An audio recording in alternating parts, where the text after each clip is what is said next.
Assalamualaikum warahmatullahi wabarakatuh. Perkenalkan, nama saya Muhammad Ilham dari Bina 21. Saya akan membahas presentasi skripsi saya yang berjudul dengan Antecedent Keputusan Penggunaan Bank Digital pada Gen Z di Jabodetabek dengan dosen pembimbing yang pertama Prof. Dr. Umi Widiastuti, SEMN, yang kedua ada Budiana Noviarini, MMSI. Pertama itu ada dari latar belakang visi saya. Transformasi digital di sektor keuangan Indonesia dalam beberapa tahun terakhir menunjukkan perkembangannya sangat pesat.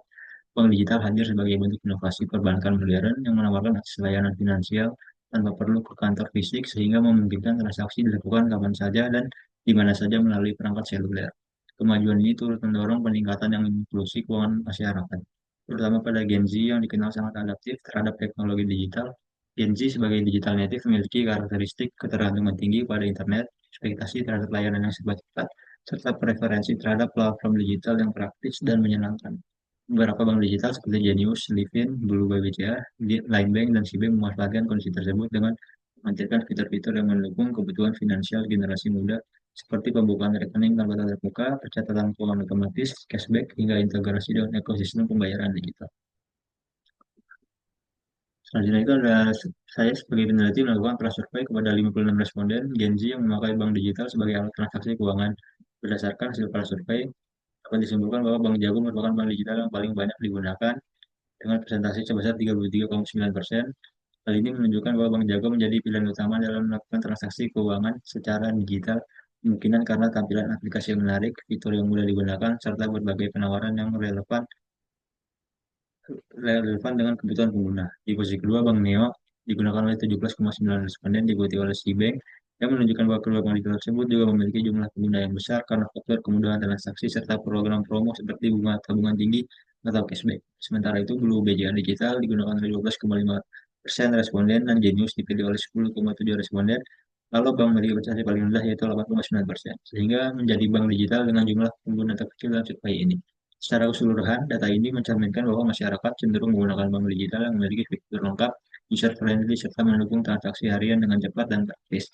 Hal ini menunjukkan adanya perubahan perilaku keuangan masyarakat mudah menuju layanan perbankan yang serba digital dan efisien. Saya sebagai peneliti juga melakukan survei kepada Gen Z yang memakai bank digital sebagai alat transaksi keuangan dengan pertanyaan apa yang membuat Anda tertarik menggunakan bank digital tersebut. Dari hasil survei mengenai faktor utama yang menarik responden menggunakan bank digital, dapat dilihat adanya korelasi kuat dengan variabel-variabel yang diuji dalam penelitian ini. Alasan utama yang paling dominan dipilih oleh responden adalah pengaruh dari lingkungan sosial dengan 25% memilih alasan banyak teman saya menggunakan bank digital. Temuan ini dengan jelas mengindikasikan bahwa friend influence merupakan faktor penentu yang paling signifikan dalam membentuk decision to use di kalangan Gen Z, menunjukkan bahwa validasi sosial dari peers menjadi pertimbangan utama. Itu pertanyaan penelitian dalam skripsi saya yaitu pertama, apakah financial literacy berpengaruh terhadap decision to use pada bank digital? Yang kedua, apakah friend influence berpengaruh terhadap decision to use pada bank digital? Yang ketiga, apakah purchase of use berpengaruh terhadap purchase enjoyment pada bank digital? Dan yang keempat, apakah purchase enjoyment berpengaruh terhadap decision to use pada bank digital? Untuk tujuan penelitian saya itu pertama untuk menguji pengaruh finansial literasi terhadap decision to use pada bank digital. Yang kedua, untuk menguji pengaruh friend influence terhadap decision to use pada bank digital. Yang ketiga, untuk menguji pengaruh purchase of use terhadap purchase enjoyment pada bank digital. Dan yang keempat, untuk menguji pengaruh purchase enjoyment terhadap decision to use pada bank digital. Untuk manfaat penelitian, yang pertama manfaat teoritisnya itu penelitian ini diharapkan dapat memberikan kontribusi teoritis dalam pengembangan kajian bisnis digital, khususnya pada bidang adopsi layanan bank digital. Secara teoritis, penelitian ini memperkaya literatur mengenai pengaruh finansial literasi, purchase of use, enjoyment, dan friend influence terhadap decision to use dalam konteks layanan keuangan berbasis digital. Selain itu, penelitian ini memberikan pemahaman yang lebih mendalam mengenai peran desain antarmuka dan pengalaman pengguna sebagai faktor pendukung dalam meningkatkan keputusan penggunaan layanan bank digital. Untuk manfaat praktis bagi peneliti, penelitian ini memberikan manfaat bagi peneliti dalam memperluas pemahaman dan wawasan mengenai konsep bisnis digital, khususnya terkait adopsi layanan bank digital berbasis aplikasi. Untuk bagi industri, khususnya industri bank digital dan bisnis berbasis teknologi, penelitian ini diharapkan dapat menjadi referensi dalam memahami faktor-faktor yang mempengaruhi keputusan pengguna dalam menggunakan layanan digital. Untuk Pengertian dari variabel saya pertama itu adalah dari financial literasi. Menurut Tiffany, financial literasi merupakan pengetahuan dan keterampilan individu dalam mengambil keputusan, mengelola serta memilih berbagai aspek yang berkaitan dengan keuangan. Trend influence merupakan penggambaran sejauh mana keyakinan individu dapat terbentuk oleh pendapat atau pandangan orang lain dalam menilai suatu teknologi menurut Aditya dan Mayuni 2022.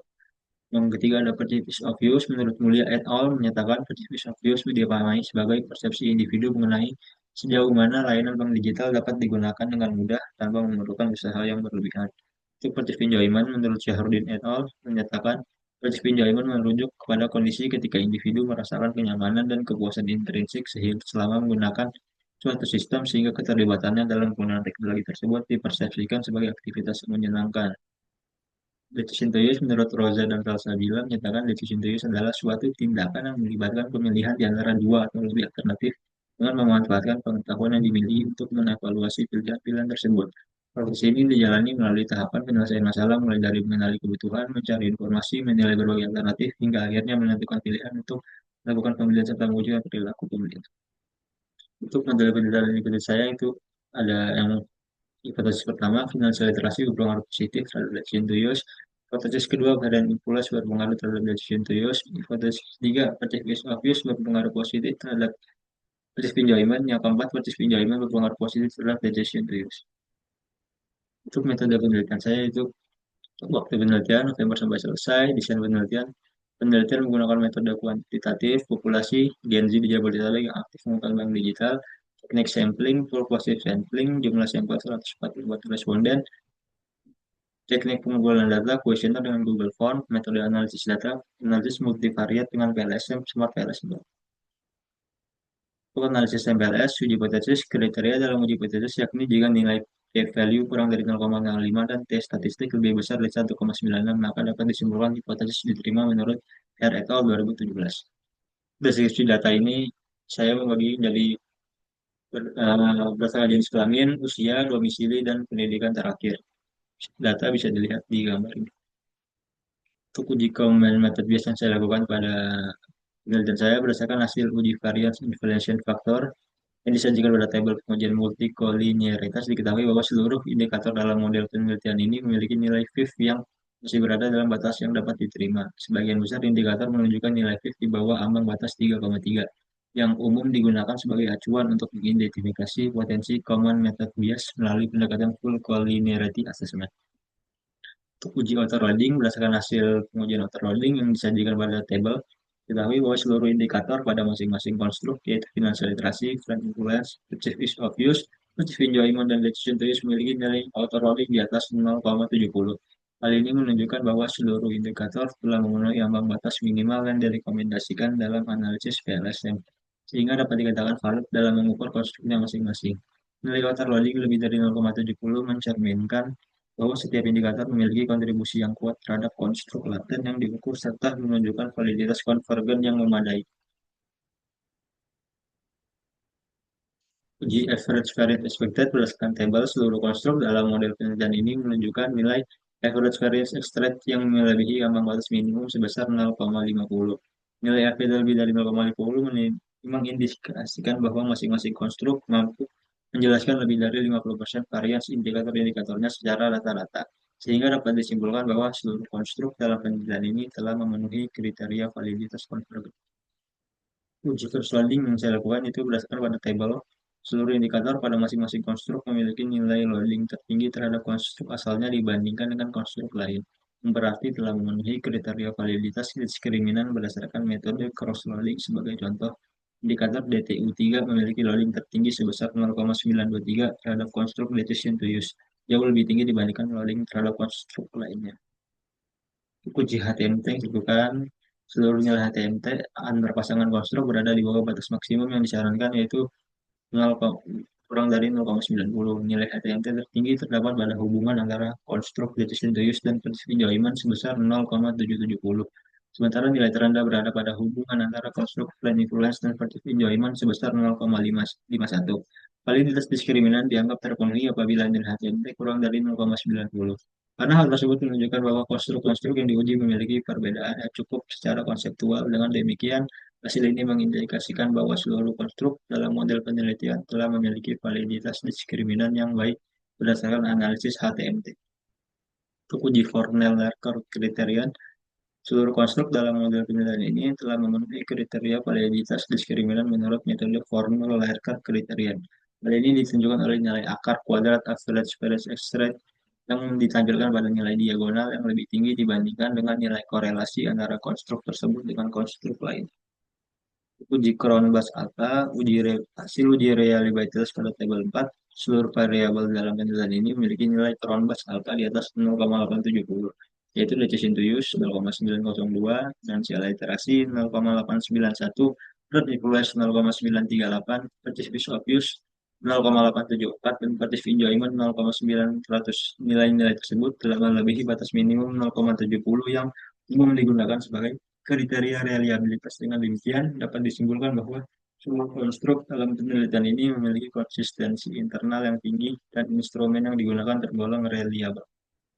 Untuk uji composite reliability, seluruh konstruk dalam model penelitian ini menunjukkan nilai composite reliability yang melebihi batas minimum 0,70, baik pada nilai RHOA maupun RHOC. Hal ini menunjukkan bahwa masing-masing konstruk memiliki konsistensi internal yang baik, sehingga dapat disimpulkan bahwa seluruh konstruk adalah reliable.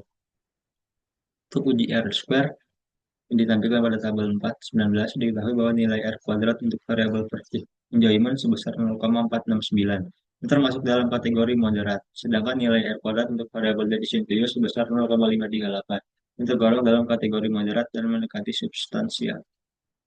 Uji F-square yang ditampilkan pada tabel 420, seluruh hubungan antar variabel dalam model menunjukkan bahwa nilai F square yang berada pada kategori kecil hingga besar. Nilai tertinggi terdapat pada hubungan Precise of view terhadap Precise enjoyment sebesar 0,884 yang tergolong besar, dan Precise enjoyment terhadap decision to use sebesar 0,296 yang tergolong sedang. Hubungan turun influence terhadap decision to use juga memiliki nilai 0,044 yang termasuk kategori kecil. Untuk uji model fit, hasil uji model fit menunjukkan bahwa model yang digunakan dalam penelitian ini memiliki tingkat kecocokan yang baik dan dapat diterima nilai standaris root mean square residual SRMR pada satu rated model sebesar 0,046 pada estimated model sebesar 0,072. Yang keduanya berada di bawah batas maksimum 0,08. Hal ini menunjukkan bahwa perbedaan residual antara data observasi dan model relatif kecil, sehingga model dapat dikatakan fit terhadap data empiris.